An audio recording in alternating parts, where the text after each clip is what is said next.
Hello.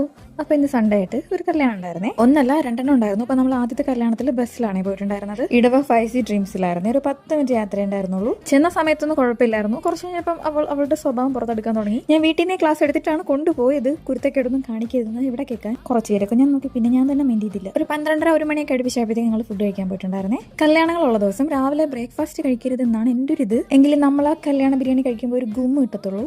ഞാൻ ചിക്കനും ബീഫും ട്രൈ ചെയ്തിട്ടുണ്ടായിരുന്നേ. Beef biryani is better than chicken. Rose fruits മാത്രമേ കഴിച്ചിട്ടുണ്ടായിരുന്നുള്ളൂ. പിന്നെ കുറേ വെള്ളവും. പിന്നെ അതാ ഈ ഇരിക്കുന്നവരൊക്കെ ചിക്കൻ ഫാൻസ് ആണ്. പിന്നെ അതിന് കൈയൊക്കെ വാഷ് ചെയ്തതിനു ശേഷം നമുക്ക് ഹാൻഡ് ഡ്രയറിൽ കൈ ഉണക്കിയേ പറ്റൂ. നമ്മുടെ ആൾക്കാർ ഒരു സ്പേസ് കൊടുക്കുന്നുണ്ടായിരുന്നില്ല കൊച്ചിന്. പിന്നെ ഞാൻ ഇടയിൽ കുത്തിക്കീറ്റി കൈയൊക്കെ ഉണക്കി എടുത്തിട്ട് പിന്നെ ഞങ്ങൾ ഹോളിലോട്ട് പോയിട്ടുണ്ടായിരുന്നേ. ഇതാണ് ഇപ്പോഴത്തെ ഞങ്ങളുടെ ഷുട്ടുമണി. അതിനിടയ്ക്ക് പാട്ടൊക്കെ കേട്ടപ്പോൾ എന്തൊക്കെ ഡാൻസ് ഒക്കെ പോലെ കളിക്കുന്നുണ്ടായിരുന്നു. ഡാൻസ് ഒന്നും പറയാൻ പറ്റത്തില്ല. അപ്പോഴത്തേക്കും നമ്മുടെ ചെക്കൻ്റെ എൻട്രി കഴിഞ്ഞ ദിവസം നിക്കാഹ് കഴിഞ്ഞുകൊണ്ട് തന്നെ. അപ്പോൾ ഇന്ന് താലിയിട്ട് മാത്രമേ ഉള്ളൂ. അതാണ് ഇത്രയും ലേറ്റ് എന്ന് എനിക്ക് തോന്നുന്നു. കാര്യം ഇപ്പോൾ തന്നെ ഏകദേശം 1:30 അടുപ്പിച്ചായിട്ടുണ്ടായിരുന്നു. നിങ്ങൾ സത്യം പറഞ്ഞാൽ പെൻ്റെ സൈഡിൽ നിന്നുള്ള ആൾക്കാരാണ്. ചെക്കൻ സ്റ്റേജിലോട്ടൊക്കെ പോയതിനു ശേഷം അത്യാവശ്യം ഫോട്ടോഷൂട്ടും കാര്യങ്ങളൊക്കെ കഴിഞ്ഞിട്ട് ഉടനെ തന്നെ ദുആ കാര്യങ്ങളൊക്കെ ഉണ്ടായിരുന്നു. ഈ ഒരു കല്യാണത്തിന്റെ ഏറ്റവും മോസ്റ്റ് ബ്യൂട്ടിഫുൾ ആയിട്ടുള്ള ഒരു കാര്യമായിട്ടാണ് എനിക്കിത് തോന്നിയത്. ഇത്രയും പേരുടെ പ്രാർത്ഥന പഠിച്ചവൻ സ്വീകരിക്കട്ടെ ഇൻഷാ അല്ലാഹ്. അപ്പൊ അതൊക്കെ കഴിഞ്ഞിട്ട് ചെക്കന്റെ സൈഡിൽ നിന്നുള്ള ആൾക്കാരുടെ പ്രസന്റേഷനും ഗിഫ്റ്റും കൈമാറലൊക്കെ ഉണ്ടായിരുന്നു. ഒത്തിരി നാളുകൾക്ക് ശേഷമാണ് ഈ കല്യാണമൊക്കെ ഇങ്ങനെ കുറച്ചു നേരം കണ്ടിരിക്കാൻ പറ്റിയത്.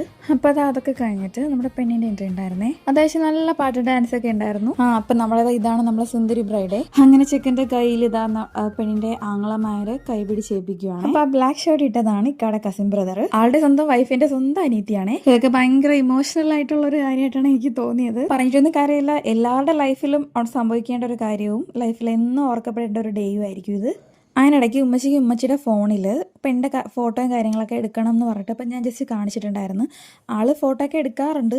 അപ്പം അത് ഫോട്ടോ ഒക്കെ എടുത്തതിൻ്റെ ഒരു ചെറിയൊരു ഷോ ഓഫാണ് ഇപ്പം നിങ്ങൾ ഈ കാണുന്നത്. ചെക്കൻ പെണ്ണിൻ്റെ കയ്യിൽ മാലയൊക്കെ കൊടുത്ത താലികെട്ടൊക്കെ കഴിഞ്ഞതിന് ശേഷം തന്നെ ഞങ്ങൾ അവിടെ നിന്ന് ഇറങ്ങിയിട്ടുണ്ടായിരുന്നു. ബാക്കി വീഡിയോസ് ഒന്നുമില്ല. കാര്യം എൻ്റെ ഫോൺ സ്വിച്ച് ഓഫ് ആയിപ്പോയി. ചില സ്ഥലങ്ങളിൽ പൊതുവേ ചെക്കൻ്റെ സിസ്റ്ററാണ് പെണ്ണ് താലി കെട്ടിക്കൊടുക്കുന്നത്. എന്തൊക്കെയായാലും എല്ലാം നമ്മുടെ ഉള്ളിൽ നിന്ന് വരേണ്ടതല്ലേ. അപ്പൊ ഇന്നത്തെ കല്യാണ വ്ലോഗ് ഇത്രയേ ഉള്ളൂ. വീഡിയോ ഇഷ്ടപ്പെട്ടിട്ടുണ്ടെങ്കിൽ ഒന്ന് ലൈക്ക് ചെയ്ത് ഫോളോ ചെയ്തേക്കണം. അപ്പൊ ശരി, അടുത്തൊരു വീഡിയോ ആയിട്ട് കാണുന്നവരെ ബൈ.